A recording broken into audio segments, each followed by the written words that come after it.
Bismillahirrahmanirrahim. Assalamu alaikum, dear students. My name is Mohammad Shoaib Khan, and you are all welcome to my YouTube channel Learn to Live. Dear students, मैं Pakistan affairs, current affairs का teacher हूँ यहाँ Multan superior services academy में, जो कि पिछले तकरीबन 15 साल से कम्पिटिटिव एग्ज़ाम्स की तैयारी के लिए एक जाना माना इदारा है। आज की इस नशिस्त में हम डिस्कस करेंगे कि CSS की तैयारी के लिए अखबारात को पढ़ने की क्या अहमियत है और आया कि एक ही अखबार से काम चलाया जा सकता है या मुख्तलिफ़ अखबारात को पढ़ना चाहिए है, और इसके अलावा अगर एक ही अखबार को पढ़ने से काम चलाया जा सकता है तो अखबार को पढ़ने का तरीका क्या है, CSS में अखबार पढ़ने की इम्पोर्टेंस क्या है, और किस तरीके से मिनिमम टाइम के अंदर हम मैक्सिमम जो है वो गेन कर सकते हैं अखबारात से, और किस तरीके से डेटा को एक्सट्रैक्ट करके अपने लिए जो है वो सूदमंद उसको बना सकते हैं CSS की तैयारी के हवाले से। तो आज की नशिस्त में मैं आपको बताऊंगा कि CSS के लिए एक अंग्रेज़ी का अखबार जिसका नाम डॉन है पढ़ना काफ़ी है, और ये आपकी तैयारी के तमाम पर्पसेस को फुलफ़िल कर सकता है। जैसा कि आप सब लोग जानते हैं कि CSS का इम्तिहान इंग्लिश में कंडक्ट किया जाता है, और इसमें ज़्यादातर जो फेलियर्स होते हैं वो भी इंग्लिश के ही दो सब्जेक्ट्स, इंग्लिश प्रेसी एंड कंपोजिशन और इंग्लिश एसे में होते हैं। इसलिए डॉन न्यूज़पेपर ना सिर्फ आपकी अंग्रेज़ी को बेहतर बनाता है बल्कि आपकी इंफॉर्मेशन के लेवल को भी इन्हांस करता होता है।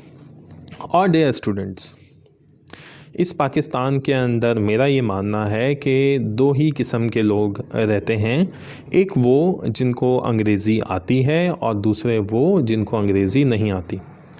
वो लोग जिनको अंग्रेज़ी आती है वो यहाँ की रूलिंग क्लास हैं, यानी कि यहाँ पर हुकूमत करने वाले हैं, और दूसरे लोग जिनको अंग्रेज़ी नहीं आती वो यहाँ पर रूल्ड वंस हैं, यानी कि जिन पर हुकूमत की जाती है।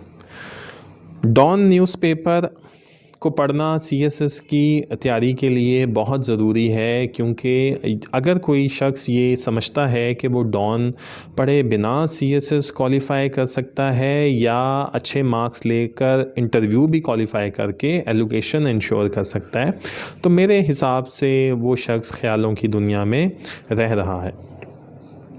डॉन न्यूज़पेपर एक क्वालिटी न्यूज़पेपर है, और सिर्फ अगर डॉन न्यूज़पेपर ही पढ़ा जाए तो CSS की तैयारी के तमाम पर्पसेस को ये फुलफ़िल कर सकता है। अब दूसरी बात जो है वो ये आती है कि CSS की तैयारी के अंदर हमने डॉन न्यूज़पेपर को पढ़ना कैसे है। तो डॉन न्यूज़पेपर के अंदर आप देखते हो कि काफ़ी बड़ा अखबार है, डेली बेसिस पर आपने पढ़ना है, तो क्या पूरा अखबार पढ़ना चाहिए या फिर इसको पढ़ने के लिए जो है वो चंद एक रूल्स हैं और वो पढ़कर हम मिनिमम टाइम में मैक्सिमम गेन कर सकते हैं। तो जी हाँ, इसको पढ़ने के लिए दो रूल्स हैं। वो दो रूल्स आप हर न्यूज़ पर, हर आर्टिकल पर, हर ओपिनियन पर, हर एडिटोरियल पर अप्लाई करेंगे, और अगर वो न्यूज़, एडिटोरियल, आर्टिकल या ओपिनियन इन दो रूल्स के ऊपर पूरा उतरते हो तब आप उस न्यूज़, एडिटोरियल, आर्टिकल और ओपिनियन को पढ़ेंगे, अदरवाइज़ जो है उसको स्किप कर जाएंगे।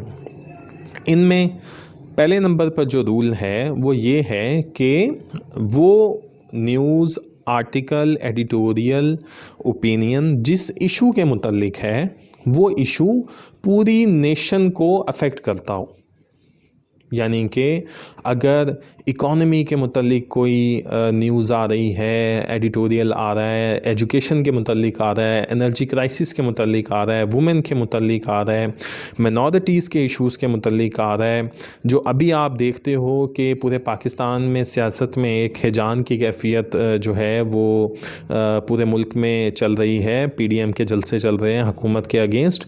तो अगर इनके जो है पर्सपेक्टिव में कोई भी न्यूज़, एडिटोरियल, आर्टिकल, ओपिनियन आप देखते हो, तो चूँकि वो पूरी नेशन को एज ए होल अफेक्ट कर रहा है, तो वो इशू अफेक्ट कर रहा है, तो आपने वो ज़रूर पढ़ना है। और नंबर 2 क्या है? नंबर 2 ये है कि वो इशू जिसके मुतल्लिक आप ख़बर पढ़ रहे हो, एक नंबर 1 मैंने बताया कि वो पूरी नेशन को अफेक्ट कर रहा हो। अब कोई ऐसी न्यूज़ आप देखते हो कि फ़लाँ इलाके में जो है बिजली का 2 दिन से ब्रेक डाउन है एक पर्टिकुलर इलाके के अंदर, तो वहाँ के लोग उठ के, या फिर कोई वाटर शॉर्टेज उस पर्टिकुलर इलाके में हो गई है, या सीवरेज का कोई मसला हो गया है उस इलाके के अंदर, और वहाँ के लोग उठकर और सड़क पर बाहर आके एहतजाज कर रहे हैं और उसकी न्यूज़ लगी हुई है, तो वो जो इशू है, यानी कि वो सीवरेज का एक पर्टिकुलर इलाके में जो मसला है, वो पूरी नेशन को अफेक्ट नहीं कर रहा, तो वो न्यूज़ आप नहीं पढ़ेंगे। यानी कि जो भी न्यूज़, आर्टिकल, एडिटोरियल, ओपिनियन आप पढ़ना चाह रहे हो, देख रहे हो, वो जिस इशू के मुतल्लिक हो, वो इशू पूरी नेशन को अफेक्ट करता हो। नंबर 1 रूल ये है। नंबर 2 रूल इसका क्या है कि उस इशू की लाइफ भी अगले साल आपके इम्तिहानात तक हो। यानी कि आप ये एक्सपेक्ट कर लें कि अभी अगर कोई जो है वो इशू चल रहा है, तो अगर अगले 1-2 महीने के अंदर वो ख़त्म हो जाएगा, तो फिर आप उसको पढ़ने की ज़रूरत नहीं है। वो इशू अगले साल आपके इम्तिहानात तक भी रहे। अगर वो रहेगा तो आपको ज़रूर उसको पढ़ना चाहिए। मैं आपको इसकी एक मिसाल दे देता हूँ कि 2018 के जुलाई अगस्त में जो है वो आप देखते हो कि इंतखाबात होते हैं और एक नई गवर्नमेंट बनती है। उन इंतखाबात के दौरान आप देखते हो कि पूरा मुल्क जो है उसमें नए इलेक्शंस की गहमा गहमी है। लोग जो है वो पार्टीज़ चेंज कर रहे हैं, टिकट्स किसी को मिल रही हैं, नहीं मिल रही, जल्द से जुलूस हो रहे हैं, इलेक्शन में कौन जीत रहा है। तो ये इसका स्कोप तो ऐसा है कि इसने पूरी की पूरी नेशन को अफेक्ट किया हुआ है, लेकिन उसकी लाइफ आफ्टर अगस्त 2018 जो है उसकी लाइफ नहीं थी। तो ये दोनों रूल्स जो हैं वो लाजमी तौर पर अप्लाई होने चाहिए उस न्यूज़, एडिटोरियल, आर्टिकल और ओपिनियन के ऊपर। अगर वो उसके ऊपर अप्लाई होगा तो आपको ज़रूर जो है वो न्यूज़, एडिटोरियल, आर्टिकल और ओपिनियन पढ़ना चाहिए। तो नंबर 1 बात तो यही है कि आपने इन 2 रूल्स को जो है वो आपने अप्लाई करना है, और उसको अप्लाई करने के बाद जो है वो आप देखोगे कि किस तरीके से आप जो है वो मिनिमम टाइम के अंदर पूरे अखबार को पढ़ भी लोगे और अपनी जो है CSS की तैयारी के हवाले से उसको यूज़फुल भी बना दोगे। अब दूसरी बात आती है, वो दूसरी बात ये है कि हम CSS की तैयारी के दौरान न्यूज़पेपर को पढ़ते क्यों हैं? डॉन न्यूज़पेपर को हम क्यों पढ़ते हैं? तो डॉन न्यूज़पेपर को हम पढ़ते इसलिए हैं, नंबर 1 कि अपनी इंग्लिश को इम्प्रूव कर सकें, और नंबर 2 अपनी इंफॉर्मेशन के लेवल को इन्हांस कर सकें, अपने एनालिसिस को इम्प्रूव कर सकें। तो इंग्लिश की तैयारी के लिए, जब इंग्लिश को किस तरीके से इसमें इम्प्रूव किया जा सकता है, वो ये है कि जब आप डॉन न्यूज़पेपर पढ़ते हो तो डेली आप न्यूज़ पढ़ रहे हो, आर्टिकल्स पढ़ रहे हो, तो एवरेज जो है वो, मैं पिछले कोई 7-8 साल से जो है वो मुसलसल डॉन का रीडर हूँ, तो मैं ये देख रहा हूँ कि आपकी नज़र के सामने से रोज़ाना तकरीबन 10 से 15 हज़ार अल्फाज जो हैं वो न्यूज़, एडिटोरियल, आर्टिकल्स और ओपिनियंस को पढ़ने के नतीजे में गुज़रते हैं। और जब ये आपकी नज़रों से गुज़रते हैं तो आपकी अनकॉन्शियस का पार्ट बनते चले जाते हैं, बनते चले जाते हैं, बनते चले जाते हैं।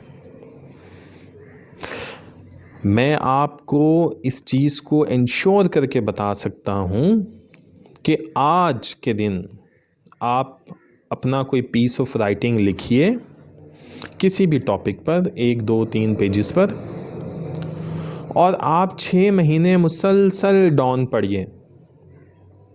उसके बाद आप देखेंगे कि जब आप 2 3 पेजेस पर फिर कोई 6 महीने डॉन पढ़ने के बाद आप एक अपना पीस ऑफ राइटिंग लिखेंगे, तो उसको डॉन पढ़ने से पहले वाले पीस ऑफ राइटिंग को और डॉन पढ़ने के बाद वाले पीस ऑफ राइटिंग को आपस में मिलाकर देखिएगा, तो आप देखेंगे कि आपकी राइटिंग के अंदर जो है वो बहुत ज़्यादा तब्दीली आ चुकी होगी। और ये तब्दीली किस वजह से होगी? आपकी जो है वो राइटिंग किस वजह से इंग्लिश इम्प्रूव हो गई होगी, किस वजह से जो है वो आपकी राइटिंग इम्प्रूव हो गई होगी? वो डॉन को मुसलसल 6 महीने पढ़ने की वजह से इम्प्रूव हुई होगी। नंबर 2, इंग्लिश ऐसे हो, करंट अफेयर्स हो, पाकिस्तान अफेयर्स हो, इंटरनेशनल रिलेशंस हो, ये जो सब्जेक्ट्स हैं ये ज़्यादातर एनालिटिकल रीजनिंग की बेसिस पर जो है वो स्टूडेंट्स, इसमें क्वेश्चंस आते होते हैं और स्टूडेंट्स जिसका भी एनालिसिस बेहतर होता है वो बेहतर आंसर कर सकता है। अब डॉन इसके अंदर क्या कर रहा होता है? डॉन आपको बताता है कि पाकिस्तान के इश्यूज़ क्या हैं, इंटरनेशनल इश्यूज़ क्या हैं, पाकिस्तान के रिलेशंस विद नेबरिंग कंट्रीज़ और सुपर पावर्स क्या हैं, और उन इश्यूज़ के मुतालिक देखें पाकिस्तान के डोमेस्टिक इश्यूज़ जो हैं वो 25 से 30 से ज़्यादा इश्यूज़ नहीं हैं। आप अल्फ़ाबेट्स में इन इश्यूज़ को देख सकते हैं। A for agriculture, B for Balochistan issue, B for bad governance, C for corruption, D for democracy यहाँ पर नहीं आ सकी है। ई से जो है education, economy, extremism, energy crisis, और इसी तरीके से जो है जब आप ABC और अल्फ़ाबेट्स में जब एंड में जाएंगे तो फिर एंड में W फॉर वुमेन भी जो है, वुमेन के मसाइल भी हैं। अब इन तमाम डोमेस्टिक इश्यूज़ जो हमारे नेशनल इश्यूज़ हैं, डॉन इसमें इस पर न्यूज़ भी देता है, एडिटोरियल्स भी देता है, ओपिनियंस भी देता है। अब होता क्या है? होता ये है कि जब आप एजुकेशन के मसाइल को देख रहे हो या वुमेन के मसाइल को देख रहे हो, तो डिफरेंट जो है लोग वुमेन के प्रॉब्लम्स पर, जो वुमेन फेस कर रही हैं हमारी सोसाइटी के अंदर, उनको देखते हैं और उन पर डॉन के अंदर लिखते हैं।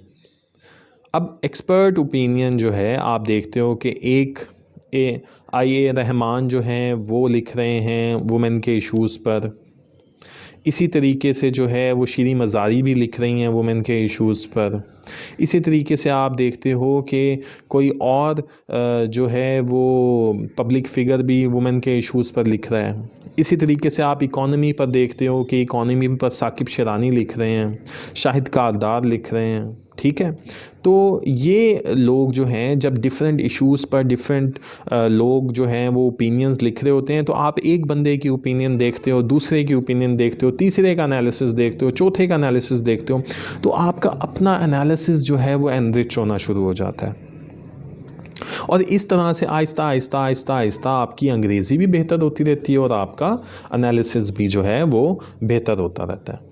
तो ये चीज़ें जो हैं वो आप देखेंगे कि आहिस्ता आहिस्ता CSS की तैयारी के दौरान जब आप मुसलसल डॉन न्यूज़पेपर पढ़ेंगे, जो कि पढ़ना बहुत ज़्यादा ज़रूरी है, वो बहुत ज़्यादा आपको हेल्पफुल साबित होगा, ना सिर्फ आपके इंग्लिश एसे में बल्कि करंट अफेयर्स में, पाकिस्तान अफेयर्स में, इंटरनेशनल रिलेशंस में, पॉलिटिकल साइंस में, और वैसे भी ओवरऑल आपकी ग्रूमिंग के लिए।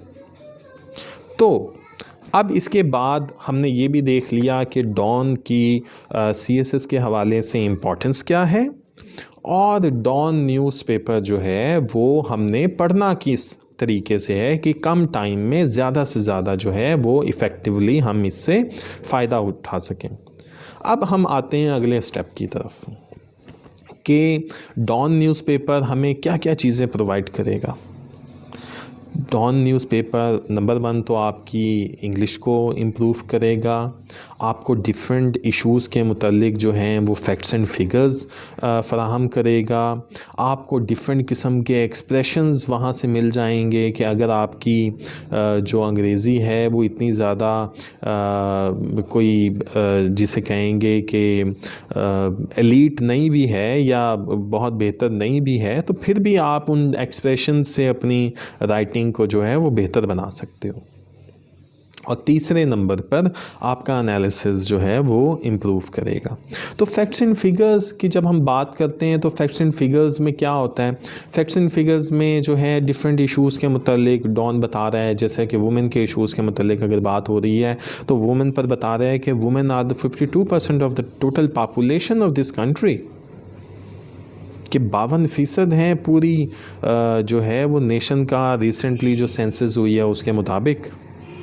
तो इससे फिर हम देखेंगे कि अगर 52% ऑफ द टोटल पॉपुलेशन जो है वो डोमेस्टिक वायलेंस का, उसमें ज़्यादातर डोमेस्टिक वायलेंस का शिकार है, हैरेसमेंट एट वर्क प्लेस का शिकार है, 52% ऑफ द टोटल पॉपुलेशन जो है वो सही तरीके से इकनॉमिक फील्ड में अपना किरदार नहीं अदा कर रहे हैं, तो ये मुल्क किस तरीके से तरक्की कर सकता है। आप इसके अंदर चाइना की एग्ज़ाम्पल लीजिए, आप इसमें इंडिया की एग्ज़ाम्पल लीजिए कि देखिए कि वहाँ पर ख़वातीन जो हैं वो जब तक इकनॉमिक फ़ील्ड में मर्दों के शाना बिशाना और इसी तरीके से पॉलिटिकल और सोशल फील्ड्स में मर्दों के शाना बिशाना खड़े होकर उन्होंने काम नहीं किया, तब तक जो है वो उन ममालिक की तरक्की जो है वो नहीं हो सकी थी। और आज हम चाइना और इंडिया को जहाँ पर देखते हैं तो वो इसी चीज़ का उसके अंदर ज़्यादा किरदार है कि औरतें बाहर निकली और उन्होंने जो है मर्दों के शाना बिशाना इकनॉमिक, पॉलिटिकल और सोशल फील्ड्स में अपना किरदार अदा किया। इसी तरीके से आपको डॉन बताएगा कि एनर्जी क्राइसिस की वजह से पाकिस्तान की इकॉनमी को 6% ऑफ द GDP जो है वो लॉस का सामना करना पड़ रहा है, कि अगर हमारी 300 बिलियन डॉलर्स की जो है वो टोटल इकॉनमी है तो तकरीबन हर साल हम 18 बिलियन डॉलर्स जो है वो एनर्जी क्राइसिस की वजह से लॉस कर जाते हैं। और अगर एनर्जी क्राइसिस इस मुल्क के अंदर ना हो तो 18 बिलियन डॉलर्स हम ज़्यादा कमा सकते हैं। एनर्जी क्राइसिस नहीं होगा, ज़्यादा लोग काम करेंगे, फैक्ट्रियाँ चलेंगी, इंडस्ट्री चलेगी, सर्विसेज सेक्टर जो है ज़्यादा बेहतर तरीके से परफॉर्म कर पाएगा। हम जितना ऑप्टिमम लेवल पर जो है वो जा सकते हैं हम जा सकेंगे और हम 18 बिलियन डॉलर ज़्यादा कमा सकेंगे।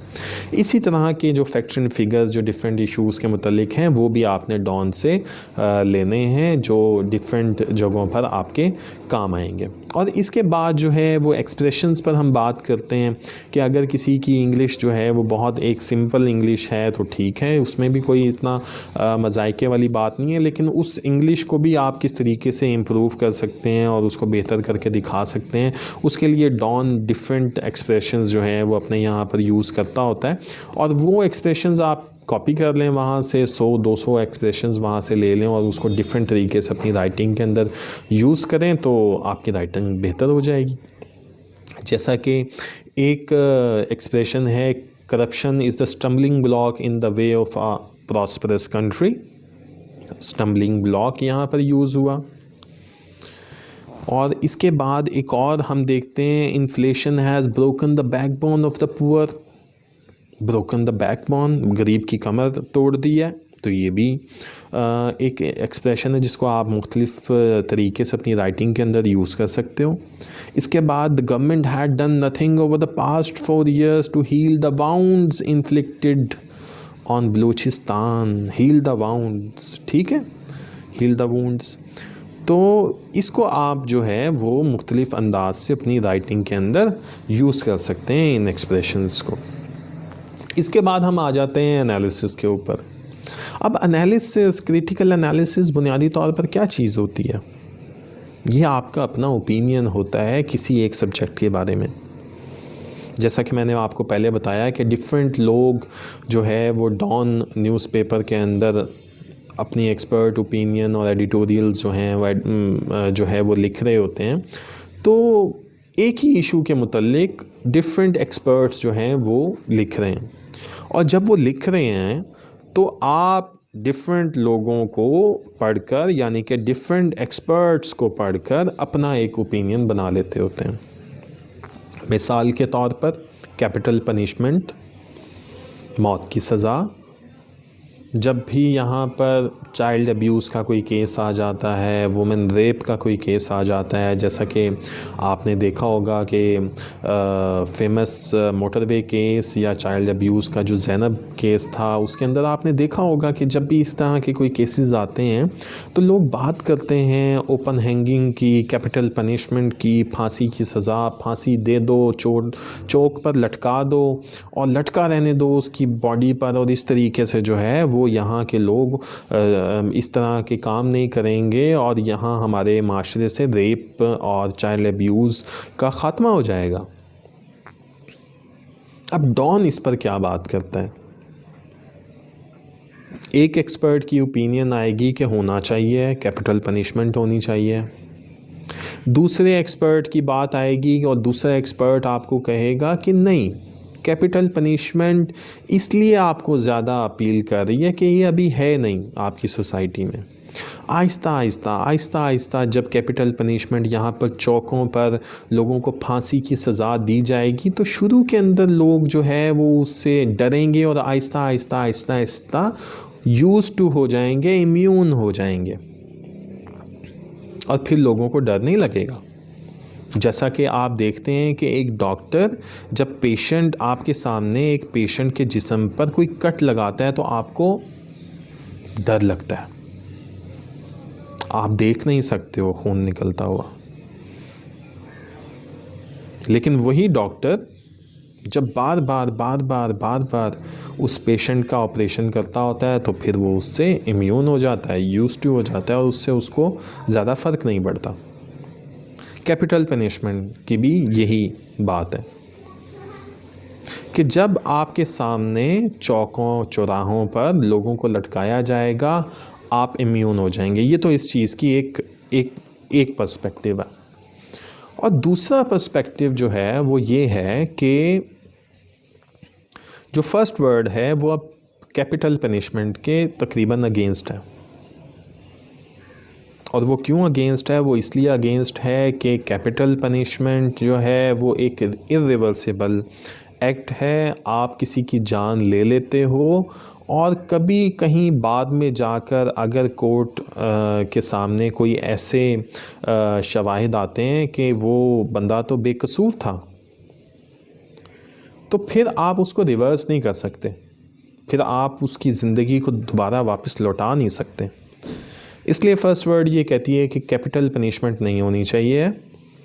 आप उसको सज़ा दें, आप ठीक है 20 साल 25 साल आप उम्र कैद दें उस शख्स को और जेल में रखें, सोसाइटी से उसको जो है वो सेग्रीगेट कर दें, अलहदा कर दें, लेकिन आप कैपिटल पनिशमेंट की तरफ ना जाएं। आप अपने जुडिशल सिस्टम को बेहतर बनाएं। बुनियादी तौर पर सिवियरिटी ऑफ पनिशमेंट जो है वो इतना ज़्यादा इम्पैक्ट नहीं डालेगी जितना श्योरिटी ऑफ पनिशमेंट डालेगी। हमारे यहाँ आज भी कोई जुर्म करता है तो उसे श्योरिटी नहीं होती कि कानून जो है वो मुझे वाकई में सज़ा दे भी पाएगा या नहीं दे पाएगा। तो इस तरीके से आहिस्ता आहिस्ता आप देखेंगे कि जब आप डिफरेंट लोगों के ओपिनियंस पढ़ेंगे तो आपका अपना एनालिसिस इम्प्रूव होता चला जाएगा और जो है वो आपकी अंग्रेज़ी भी बेहतर होती चली जाएगी। और ये दोनों चीज़ें जो हैं वो प्री रिक्विजिट हैं CSS करने के लिए, इंग्लिश एसे पास करने के लिए, current affairs, Pakistan affairs, international relations में जो है वो अच्छे मार्क्स लेने के लिए। तो आज के इस लेक्चर के मुतालिक आई होप सो आप लोगों को चीज़ें समझ आई होंगी। हम नेक्स्ट लेक्चर्स के अंदर देखेंगे कि किस तरीके से जो है वो हम एक एक दिन का हम डॉन न्यूज़पेपर पढ़ा करेंगे और उसके अंदर मैं फिर आपको बताया करूँगा कि ये देखें ये न्यूज़ पढ़ने वाली है, ये न्यूज़ पढ़ने वाली नहीं है, इसको छोड़ दें, इसको पढ़ें, और इस न्यूज़ के अंदर जो है मज़ीद क्या चीज़ आप पढ़ सकते हैं और किस तरीके से जो है उससे डाटा एक्सट्रैक्ट कर सकते हैं, इसके अंदर क्या इंपॉर्टेंट बात थी। तो होप सो आप सब लोग जो है वो मेरे साथ रहेंगे इस सफ़र में। और आज के लेक्चर के मुतालिक अगर अगर किसी का कोई क्वेश्चन हो तो देन आप मुझे मेल कर सकते हैं, या वीडियो की डिस्क्रिप्शन में जो है वो आप क्वेश्चन जो है वो रेज़ कर सकते हैं, मैं उसका आंसर करूँगा। तो आज के लिए इतना ही। We call it a day. Thank you very much. अपना और अपने वालिदैन का बहुत ख्याल रखिए। Thank you.